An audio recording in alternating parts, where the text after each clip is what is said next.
All right, let's do this before I change my mind. I'm fading and I'm aware that most people's attention spans are so limited these days, it becomes almost pointless.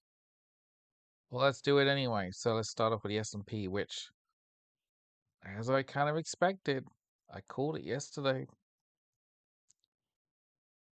Initial upside, very similar candles. Black candle with a spike. There was a little. There was even an attempt at 10 o'clock. Right, the housing data came out, and the market jumped 12 points on the notion of bad news is good news. And I called them out. I was doing a live space. I'm like, hey, those idiots are gonna get. They're gonna pay the price. And the market did the reverse and straight down. And what is this? We had a little baby bear flag in the afternoon. Closing hour was ugly. We're clearly gonna almost certainly tag orange gap tomorrow morning, and I would look for a reversal there. In a bounce, the first resistance will be the 10 MA, and the most bullish outlook for tomorrow would be that maybe we tag orange gap and maybe close around 68 or 6900 roughly. That would be that would offer some hope to the bulls for next week. But yeah, this kind of played out. I was using this analogy from the 28th and the 29th. But yeah, look at that. This is why I highlight black candles. When you see one of these candles in the early morning, it's a warning. Doesn't mean we're going to go down massively, but it's definitely a sell signal. Anyway, moving on. We'll actually cover the VIX. Why not? Um, yeah, look. Actually, let's see the VIX had a baby bull flag, an appropriate mirror to the bear flag in equities. So yeah, early morning we had an upside reversal, powered upwards. And look, my target was 20 to 21. We settled at 20.82. I would be open to the notion that this gap will probably fill early Friday, assuming equities go down, say 20, 30 points, and then that gap will fill. And I would look for the VIX to reverse and cool back into the weekend. But again, the default would be to expect the VIX to cool back into the weekend, especially a 3-day weekend. We will cover gold and silver at the end, which is becoming a normal thing now for me to do. And we're just going to flash through as many charts as I can. Uh, Ugly candle on an apple, down 5%. Note this though, the volume's up. Momentum is probably going to turn negative on Friday. That's a problem. That's a problem to the short-term bulls. We're probably going to come down another, what, $4, $5, $6 tomorrow morning. Archer Aviation just down with the main market. Initially up, but we have a bearish engulfing candle closing at the low. Not pretty.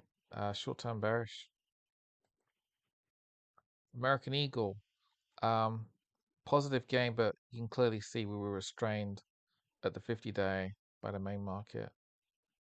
And you could argue structure is a multi-week bear flag, and the more bearish will be seeking some further downside to about $20.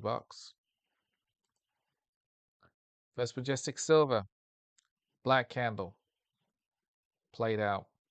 Kind of interesting how that happens, all right? Higher volume, short-term bearish. Friday, actually look, Wednesday's black candle in AMD played out. What a surprise. I went through all this yesterday, right? If you watched yesterday's video, you know, Amazon settled basically on support level. Did pierce it, did break a new low. Barrick, yesterday's black candle played out. Again, forgive me, I'm going to skip through these, otherwise it would be here all bloody day. And I don't have the time or the patience. Bitcoin was surprisingly up, which is impressive considering crypto, but I don't like this one. It's junk. Caterpillar, new historic high, but even this one was dragged back down by the main market. Kamiko has earnings early Friday. Wednesday's black candle played out. Cleveland Cliffs. Wednesday's black candle played out. We settled under the 200-day and under key price threshold. This isn't good. Volume was up. I would accept it's on the lower end. We don't have a turn yet, but one is probable next week.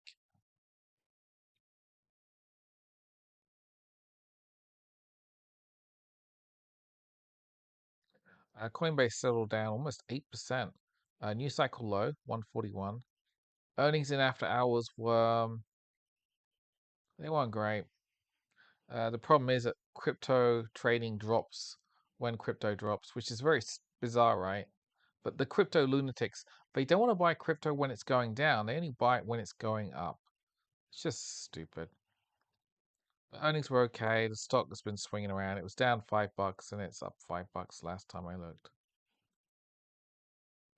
Deckers, considering the main market, that's actually a pretty good outcome at 0.6, but that is a black candle, bearish for Friday. Disney was down 6% at the low. I would note, look at where it spiked from. It's subtle. Um, Volume was pretty high today. Momentum was stalled at the zero threshold. I do wonder if all of this gap has got to fill to 91. Generally, these gaps will fill.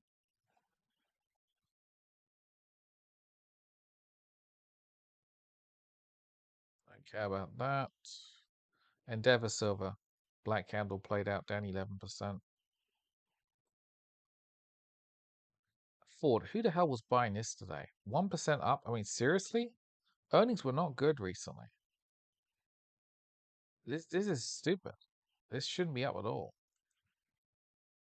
Freeport was down 5%. Copper was back in the upper fives. Google held up very well, only down 0.5%. Home Depot, new cycle high, but it did cool back a touch. Earnings are next week, I believe. Heckler, yesterday's black candle played out down 11.8%. We have a break under the 50-day, which I guess you could say was a marginal break last week, but this is a decisive break under the 50-day, which we did not do in November. This is this is a problem. This candle is a problem.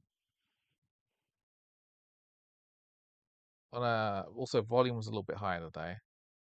Momentum remains negative. Um, we could go down for another week or two. And look, this was $34. It's now 20. It's down $14 on 34 is about what 42% maybe.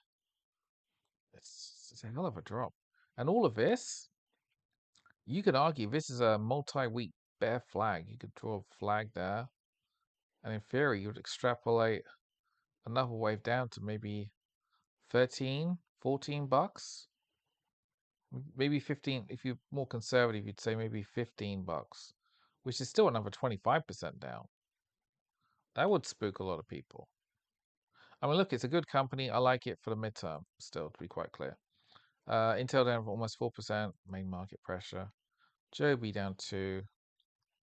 Financials cooling back. I would note if the 200-day is lost, that's a problem because there really isn't anything down until around 250, which is $50 down. That's about 15%. KKR down 3.7%. Not pretty. The only okay, volume was actually a little bit higher today, but still below where it was last week. So last week was the panic, relative panic. It's not quite as bad this week.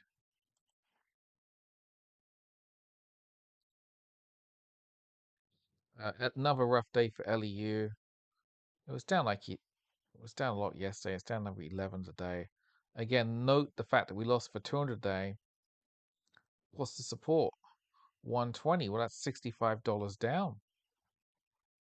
I mean, that's not great. That's terrible. Meta platforms down 2.8. Maybe we'll tag red gap again.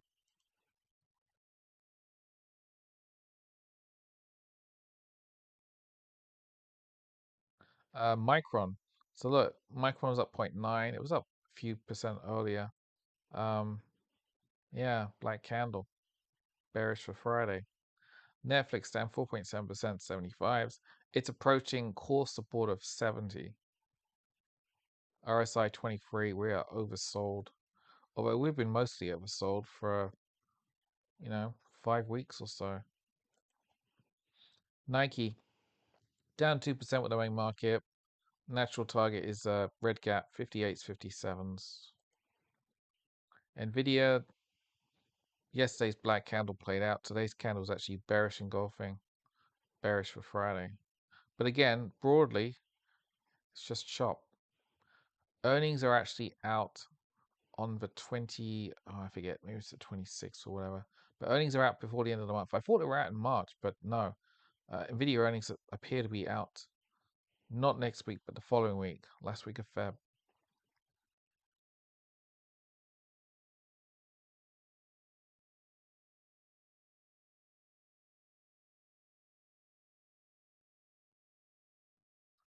ONDS down almost 3%, just main market pressure. Occidental down almost 4% with oil in the main market. Pan American silver down almost 9% again. Yesterday's black candle played out. Now we're testing the 50-day.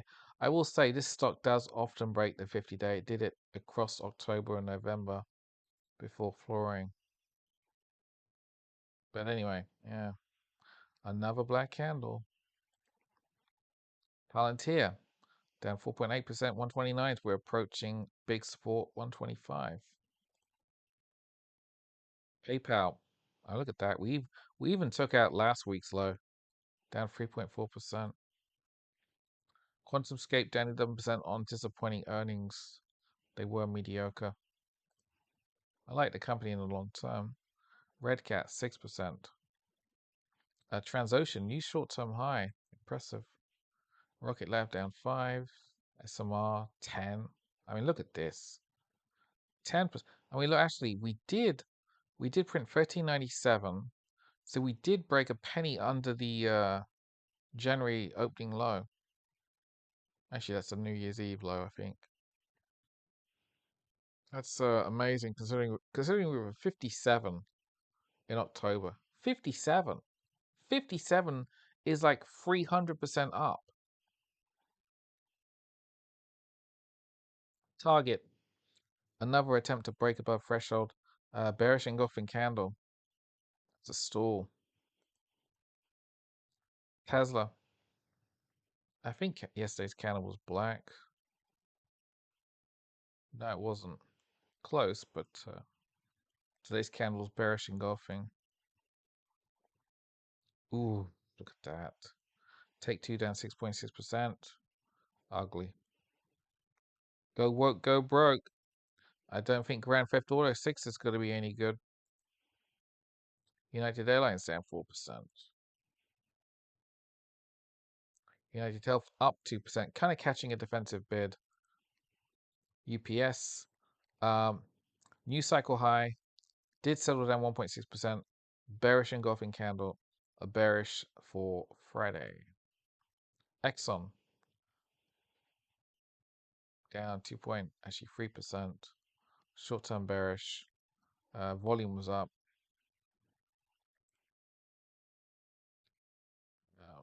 That takes us to Bitcoin. Currently down 1.466K. And I guess we should end with gold, right? Oh my God. So gold was officially down $161, 3.2%. It's holding up a lot better than silver. There's that, right? I mean, you could argue this smackdown is like a wave one. This choppy mess is a wave two. Maybe it's a bear flag. And we could have another 1,200 points off that, which gets you to roughly 4,000, which is that lower around, roughly around here. I'm open to it. It's possible. I mean, today's price action isn't great, is it? I mean, momentum's still weakening. You can see here, right? In fact, the bulls kind of want to see The bulls really want to see a bullish cross, which is clearly not going to happen tomorrow. You can see in October, November, just built a giant bullish pennant, which played out, and you had a sporadic drop at the end of the year, ignoring that, and we had this acceleration move, and then washing out. I still think, to be quite clear, I still think we're going to see gold 6,000, if not 7,000 later this year. But we might have to go down to 4,000 first. I don't know. Nobody knows. It's got to be partly dependent upon the main market. If the main market's down, that's got to drag gold down, and especially silver. Speaking of which, silver's officially down $9.12, 10.8%. Now you can't see it on these candles because of the way that stock charts does the quotes, but we stalled the 10 MA, which was a black candle on the SLV chart. We'll just jump to that soon, but this candle is not great, right? It doesn't offer any kind of a sign of a low. I will note, and it's kind of useful to show this chart. The last three big drops, right? This one was roughly 30 odd percent. This one was roughly 16%, and today is 10. The drops are getting smaller. So we are seeing volatility reduce. My concern now is, well, what about that low? Are we going to take out the 63s? Because if that doesn't hold, then there's nothing until 54, which is the old high from October. 54 is $19 down. You know, that's a scary notion. RSI 43 is not oversold. We are not oversold on a daily chart. Look at this. The daily MACD line has gone below the zero line for the first time since August. Okay, I'm going to jump to SLV on a. Well, actually, we're going to cover. What cycle are we going to cover? Okay, let's just quickly look through a few of the smaller cycles. So we have a largely filled teal gap. There's a little bit of a remainder that didn't fill. Purple gap filled today. Orange gap filled. Yellow gap, which is the gap from Friday, tagged. It looks like you see the closing hour wasn't great, was it? I almost went long here. I could when I was literally looking at silver when it was tagging this gap, and I could have gone long for that little move. It would have been worth maybe 15-20% in options land, but I decided not to do it.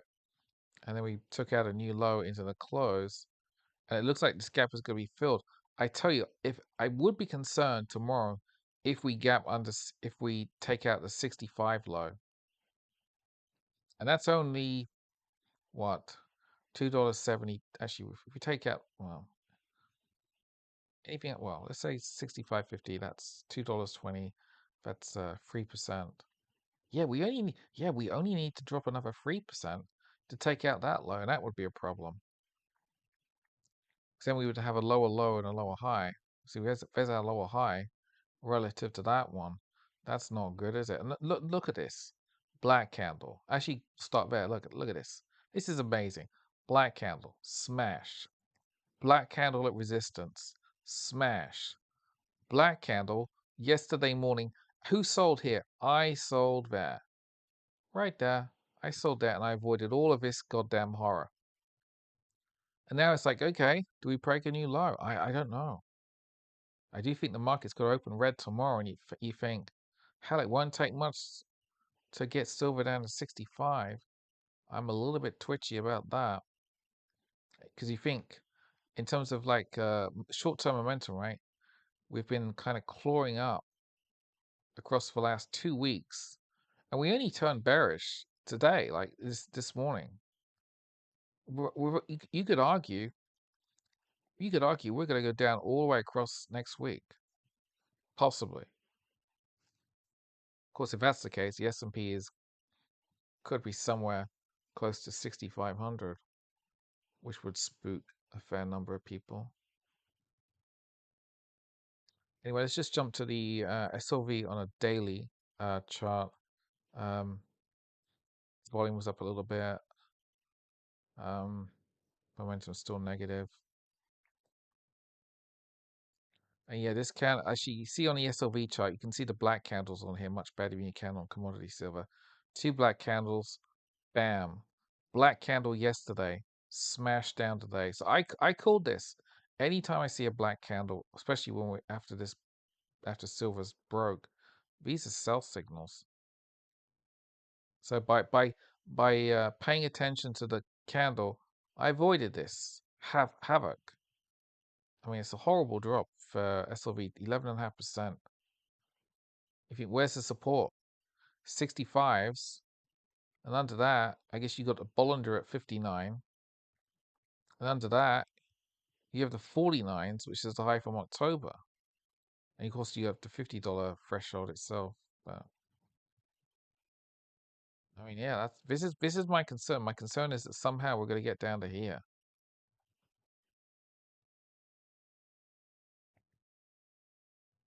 And the other thing I wanted to highlight was this. Oh my God, this concerns me. Look at this bearish engulfing candle played out. This week's candle is currently bearish engulfing. We spiked above the body of last week's candle, and we haven't broken a new low, but we're below the body. That is a bearish engulfing candle. It's a smaller one, but that's not the really scary thing. The really scary thing is the momentum chart. Look at this. We are due a bearish cross as of next Tuesday when we reopen after the holiday. That's a problem. If silver does not start powering upwards, including a reversal tomorrow, we're going to see momentum turn negative as of Tuesday. And then we could go down for what? March, April, and then level out maybe in April, May, and then start ticking back up. But that is a scary thing. I'm worried about that. In theory, I mean, look, all else being equal, right? We're gonna get it. We're gonna get a bearish cross next week because we didn't get one there. We avoided it in October, November. We didn't get one there. You can see it a bit more clearly there. In August, September, weekly momentum was weakening, but then started ticking up again. We had another cooling wave, and it started ticking up again in November, which is when I jumped on board. I was buying incessantly here. Wrote it up there. But that is a problem. I'm spooked by that. I cannot emphasize that enough. That is the stuff of nightmares in my view right now. That to me that says don't buy anything tomorrow or next week. Let it actually to me it says don't buy anything until this stops going down. Until the MACD start levels out again. And clearly I don't think it's going to level out.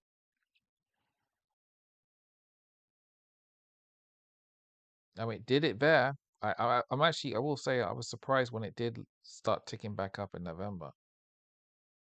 But you actually see there, we had a bullish pennant in November, which played out.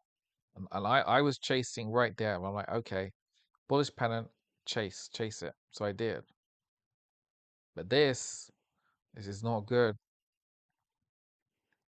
I will just briefly show the gold version, GLD, on a weekly. You see, gold's a lot stronger. Gold has only just started to tick back lower this week. So gold's got to stay positive until at least probably late March at minimum. And this week's candle is, in the scheme of things, negligible. We're only actually down $40 for the week, 0.9%. and we're still above the 10 of May. So gold's holding up. Gold's holding up very well relative to silver. Yeah, see, silver's down 3.5% on the week. Feels a lot worse, right? Because we were initially up on the week. But yeah, that's horrible. I don't like that at all. It bothers me.